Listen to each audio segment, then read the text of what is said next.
আসসালামু আলাইকুম। হাদিসের নামে জালিয়াতি, প্রচলিত মিথ্যা হাদিস ও ভিত্তিহীন কথা। ডক্টর খন্দকার আব্দুল্লাহ জাহাঙ্গীর রাহিমাহুল্লাহ। আল কুরআন ও নূর মোহাম্মদী। মহান আল্লাহ কুরআন কারিমে নিজেকে নূর বলেছেন। আল্লাহ আকাশমণ্ডল ও পৃথিবীর নূর জ্যোতি। ইমাম তাবারি বলেন, আল্লাহ আকাশমণ্ডলী ও পৃথিবী নূর। আল্লাহ আকাশমণ্ডলী ও পৃথিবীর নূর। একথা বলতে আল্লাহ বুঝাচ্ছেন যে তিনি আকাশমণ্ডলী ও পৃথিবীর মধ্যকার সকলের হাদি বা পথ প্রদর্শক। তারই নূরেই তারা সত্যের দিকে সুপ্রাপ্ত হয়। আব্বাস রাদিয়াল্লাহু থেকে বর্ণিত, তিনি বলেছেন, আল্লাহ আকাশমণ্ডলী ও পৃথিবীর নূর, অর্থ তিনি আকাশমণ্ডলী ও পৃথিবীর অধিবাসীদের হাদি বা পথ প্রদর্শক। আনাস থেকে বর্ণিত, আল্লাহ বলেছেন, আমার হেদায়েতই আল্লাহর নূর। আল্লাহ বারবার দায়িত্বহীনভাবে কোরআনকে নূর বলেছেন। তিনি বলেছেন, যারা অনুসরণ করে বার্তাবাহক ও উম্মি নবীর যারা তার উপর ঈমান আনে, তাকে সম্মান করে, তাকে সাহায্য করে এবং তার সাথে যে নূর অবতীর্ণ হয়েছে তা অনুসরণ করে, তারাই সফলকাম। অন্যত্র কোরআনকে রূহ ও নূর বলা হয়েছে। এভাবেই আমি আপনার প্রতি প্রত্যাদেশ করেছি রূহ, আত্মা, আমার নির্দেশ থেকে। আপনি তো জানতেন না যে কিতাব কি এবং ঈমান কি, কিন্তু আমি একে, এই রূহ বা আল কোরআনকে নূর বানিয়ে দিয়েছি, যা দিয়ে আমি আমার বান্দাদের মধ্যে যাকে ইচ্ছা পথ নির্দেশ করি। অন্যত্র মুসা আলাহিস সালামের উপর অবতীর্ণ তাওরাতকেও নূর বলা হয়েছে।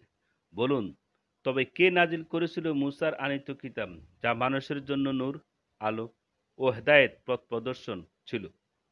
অন্যত্র বলা হয়েছে যে তাওরাত ও ইনজিলের মধ্যে নূর ছিল। আমি অবতীর্ণ করেছি তাওরাত, যার মধ্যে হেদায়েত ও নূর। আমি তাকে, ঈসাকে প্রদান করেছি ইনজিল, যার মধ্যে হেদায়েত ও নূর।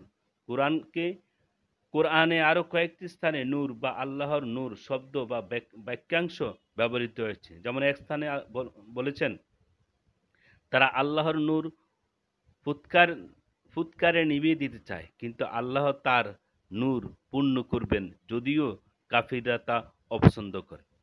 এখানে আল্লাহ নূর বলতে কি বোঝানো হয়েছে সে বিষয়ে মুফাসসিরগণের বিভিন্ন মত রয়েছে।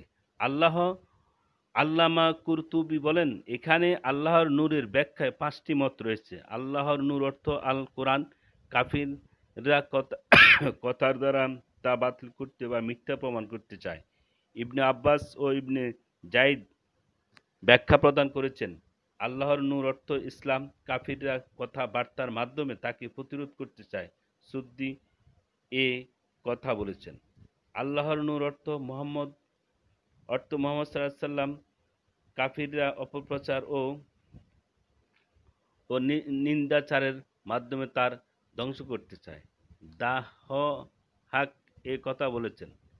4, আল্লাহর নূর অর্থ আল্লাহর দলিল প্রমাণাদি। কাফিররা সেগুলো অস্বীকার করে মিটিয়ে দিতে চায়। ইবনে বাহর এই কথা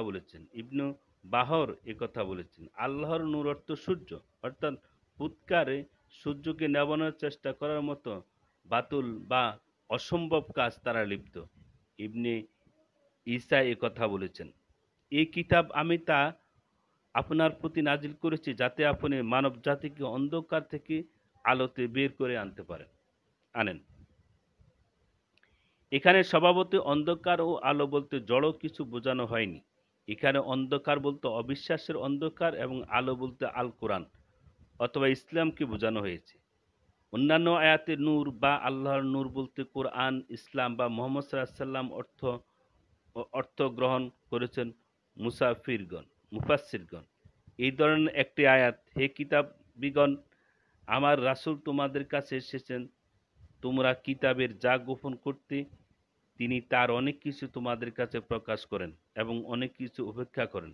তোমাদের কাছে এসেছে আল্লাহর কাছ থেকে এক নূর ও সুস্পষ্ট কিতাব। হেদায়াত করেন আল্লাহ তদ্বারা যে তার সন্তুষ্টির অনুসরণ করে তাকে শান্তির পথে, এবং বের করেন তাদেরকে অন্ধকার থেকে নূরের দিকে তার অনুমতিতে এবং হেদায়েত করেন তাদের সঠিক পথে। এই আয়াতে নূর বলতে কি বোঝানো হয়েছে সে বিষয়ে মুফাসসিরগণ মতভেদ করেছেন। কেউ বলেছেন নূর অর্থ কোরআন, কেউ বলেছেন ইসলাম, কেউ বলেছেন মুহাম্মদ সাল্লাল্লাহু আলাইহি ওয়াসাল্লাম। এই ৩ ব্যাখ্যার মধ্যে কোনো বৈপরীত্য নেই। সবাই সঠিক পথের আলোকবর্তিকা বা হেদায়েতের নূর বুঝিয়েছেন।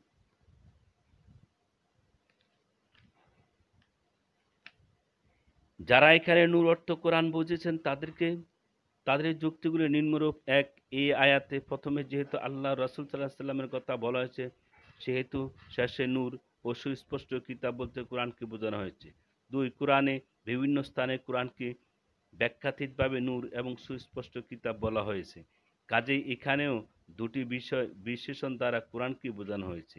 দুটি শব্দ দ্বারা এই একই বিষয় বোঝানো কোরআনের একটি রীতি। যেমন আল্লাহ বলেন, আমি মূসাকে কিতাব ও ফুরকান দান করি। এখানে কিতাব ও ফুরকান বলতে একই কিতাব তাওরাত বোঝানো হয়েছে। অনুরূপভাবে উপরের আয়াতে নূর ও সুস্পষ্ট কিতাব বলতে একই কিতাব কোরআনকে বোঝানো হয়েছে। ৪. পরের আয়াতে ও এই দুটি বিষয়ে জন্য এক বচনের সর্বনাম ব্যবহার করে আল্লাহ বলেছেন, হেদায়েত করেন আল্লাহ দ্বারা। এই ব্যাপারে বোঝা যায় যে এখানে নূর ও সুস্পষ্ট কিতাব বলতে একই জিনিস বোঝানো হয়েছে।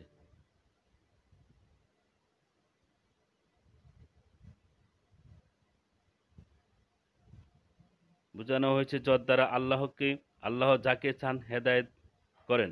নূর ও সুস্পষ্ট কিতাব উভয়কে বোঝানো এক বচনের সর্বনাম ব্যবহার নিশ্চিত প্রমাণ যে এখানে উভয় বিষয়ের দ্বারা একটি বিষয় নির্দেশ করা হয়েছে। ৫. এখানে আল্লাহ বলেছেন, হেদায়েত করেন আল্লাহ, যাহা দ্বারা কোরআনের পরিভাষায় এই কথাটি আল্লাহ রাসূল সাল্লাল্লাহু আলাইহি ওয়াসাল্লাম এর ক্ষেত্রে প্রযোজ্য নহে, বরং কোরআনের ক্ষেত্রে প্রযোজ্য। কোরআনে আল্লাহ বলেননি যে তিনি মুহাম্মদ সাল্লাল্লাহু আলাইহি ওয়াসাল্লামকে দিয়ে কাউকে হেদায়েত করেন, বরং বলেছেন যে তিনি কোরআন দিয়ে যাকে ইচ্ছা হেদায়েত করেন।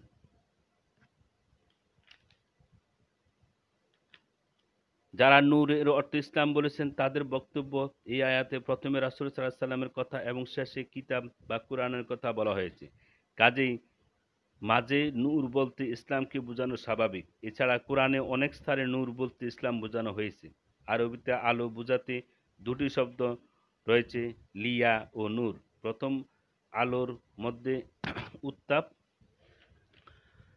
রয়েছে, আর দ্বিতীয় আলো স্নিগ্ধতা স্বরূপ আলো।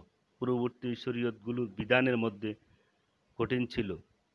পক্ষান্তরে ইসলামী শরীয়তের সকল বিধিবিধান সহজ ও জীবনমুখী।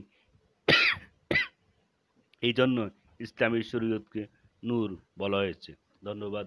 আসসালামু আলাইকুম রাহমাতুল্লাহ।